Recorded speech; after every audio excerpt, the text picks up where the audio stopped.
ka ba yung nangyari yun? Hindi. Nandun ka ba yung nangyari yun? Kaya nila.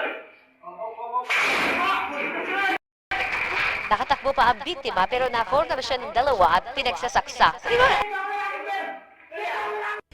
Maririnig pang tila, nagmamakaawa ang biktima pero ilang beses pa rin siyang sinaksak at sinubukang barilin ng dalawa na natukoy ng pulisya bilang ang mag-amang sina alias Jeffrey at alias Jefferson. Pwede nyo bang ikwento bakit nyo nagawa yun? Ganito po kasi yan. Linggo po ng hapon, nagbabasketball sana po ako.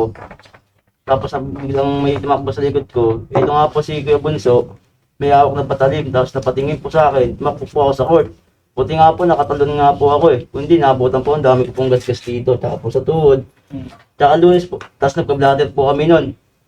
Tapos pumunta po kami sa bahay, tinatago po na magulang. Tinatago po na magulang.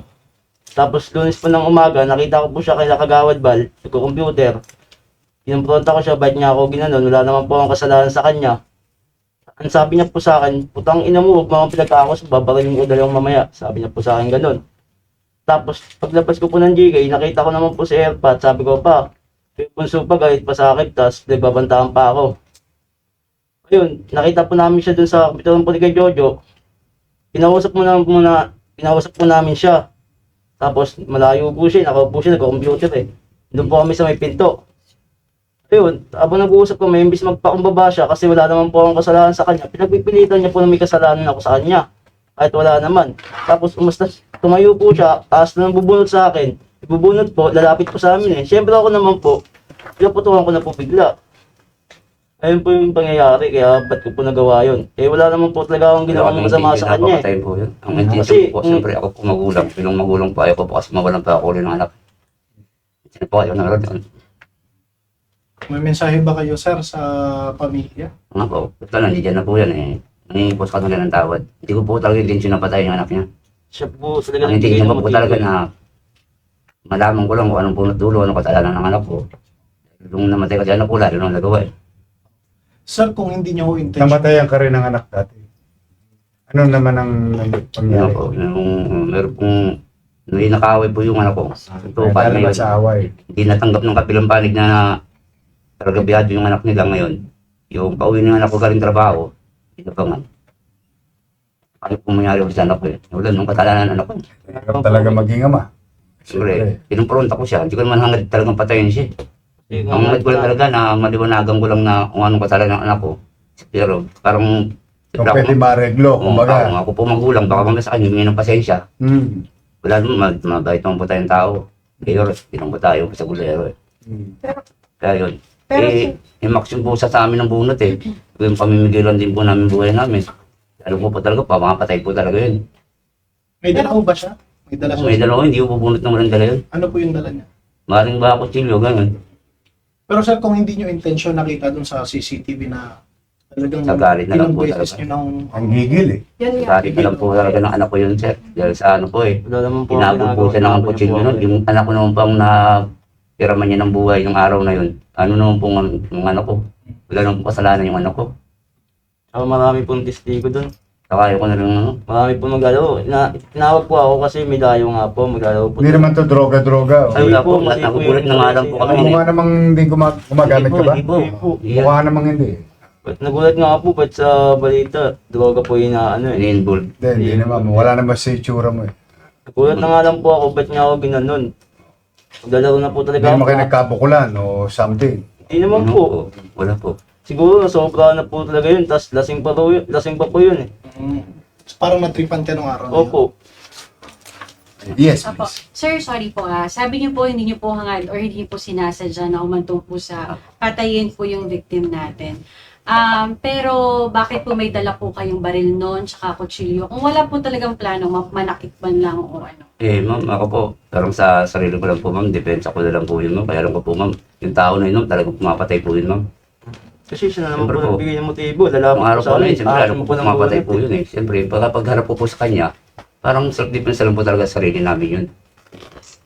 Bukod po dun sa nangyari nung pangyayari pong to, kung saan po nung namatay na yung victim, may prior po ba o may dati na po kayong Ay, wala po. Wala po. Wala po. Linggo po Kaya na, wala paglater akong nga po kami nakita sa patay barangay talaga, nun. hindi, ganun. Pero kilala nyo na ho siya. Opo, kilala ko na. Kapitbahay. Kalugar. Kapitbahay niyo, kalugar yun. Palikod bahay niya po. Kalikod bahay ko lang po yun. Pero yung sinasabi niyo kuya na Sunday, yung aambahan ba kayo ng saksak? Hindi, talagang sinaksak po siya. Hinabol po siya po. Buti nga po, nakatalon na ako ng Marami bata. po kami mga magiging testigo ron. Oo. Tapos pinagbantaan pa po anak ko na mamaya lang kayo sa akin dalawa, babariling ko kayo. Ano po sabi niya? So, gumanti kayo. parang Hindi po ganun. kami gumaganti. Hindi, Ang hangad ko po wala. kasi, sabi ko sa anak ko, anak, huwag kang gagawa ng hindi maganda. Ako na bahala, kakausapin ko. Baka mamaya, siyempre bilang magulang, humingi sa akin ng dispensa. Kung ano po, hangad ko. Tapos naglalaro po siya ron ng computer kay Jojo. Eh, kung hangad po namin napapatayin yun, hindi ko na po siya interest na tawagin. Hindi na po namin siya Dahil nakatalikod po siya eh. Kung talaga interesado kang pumatay, antimano susugod na ako, papatayin ko siya. Pero hindi ganun ang ginawa ko. Tinawag ko pa siya, bunso. Ano ba kasalanan ng anak ko siya? So, Kaya lang, ba't parang pinanggigilan? Yun yan. ito po, nanggigil na po yung anak ko. Mayor, kay... Nagdilim ang paningin mo. Sa ginawa nga po sa kanya nung ano eh. Nung linggo ng hapon, yung maglalaro na siya ng basketball. Kasi masyadong ano eh, sobra galit eh. So, Kaya nga po eh. linawin lang natin sir ha, may dala kayong armas pang self-defense lang, just in case Opo. na unahan kayo. Opo, kaya may Kasi dala po ang parating... gusto nyo lang sana mangyari ay humingi ng tawad sa inyo o Opo. humingi ng Pasensya pasensya. na Pero po, oo. since nagmatapang pa siya, Dinuduro doon kayo pa po kami. nag-trigger. Mayor eh, yung gabi ng mga Hindi lang po sa amin. dinuduro pa po kami Ano, magkama. siya po nagbigay ng motibo, lalapit po sa amin, action ng bunot. Kaya Kaya nga po po, kami lumalapit sa kanya. Siya nag-intention na lumapit sa amin, binubunutan pa kami.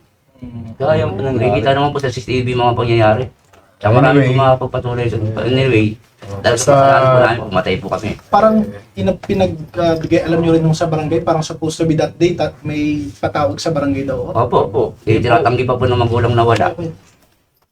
Ano po At sabi? tinatago po ng magulang na wala raw po yung anak niya roon. Samantalang marami po nagsasabi na ang anak niya na nasa loob.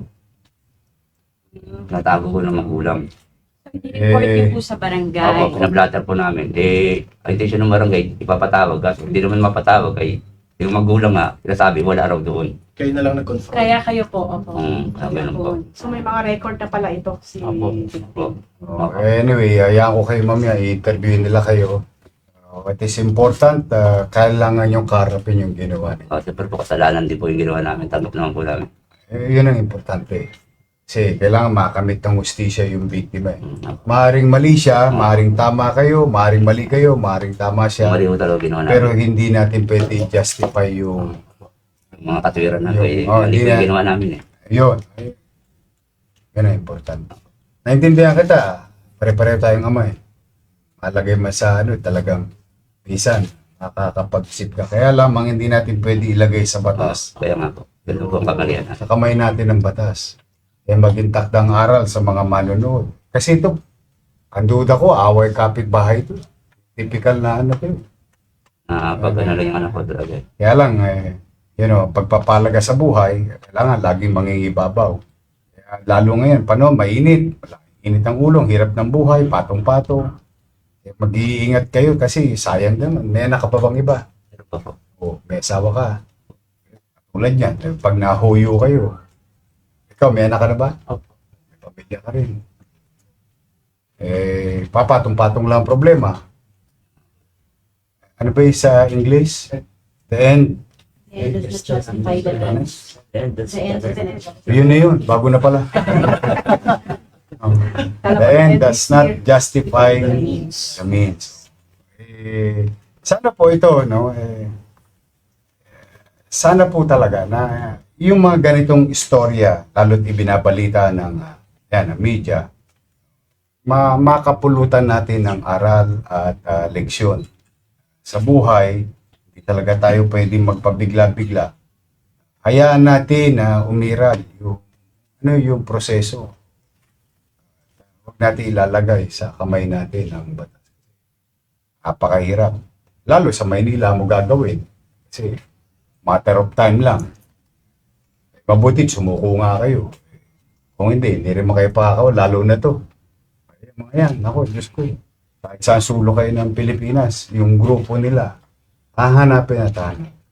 Kaya then again, pinagpapasalamat namin sa iyo, sa dati natin pulis, Maynila.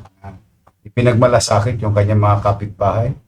Magkaroon ng tuldok itong sitwasyon nito. Yan na po muna tayo ngayon, mga batang Maynila, nanay tatay ko, mga bata. Na kayo ha, Kung minsan nakikita ko sa plaza, nag-showdown kayo. Diba? Para kayo lahat may balbon sa dibdib. Eh, kita ninyo, dahil lang sa ganyan, nasasayang na pariwara eh. Sayang ang buhay. Mahalin nyo yan, isa lang yan. Hindi naman yan pelikula na may take 1, take 2, take 3, take 4. Isa lang yan. Kaya rin yan, wala na tayo may babalik. But for now, we're happy to inform you that justice is served, case is closed, at hayaan natin ang musgado ang magpasya so kung anong kalalagyan at sasapitin ng magamang ito, suspect sa krimen na nangyari sa Barangay 105.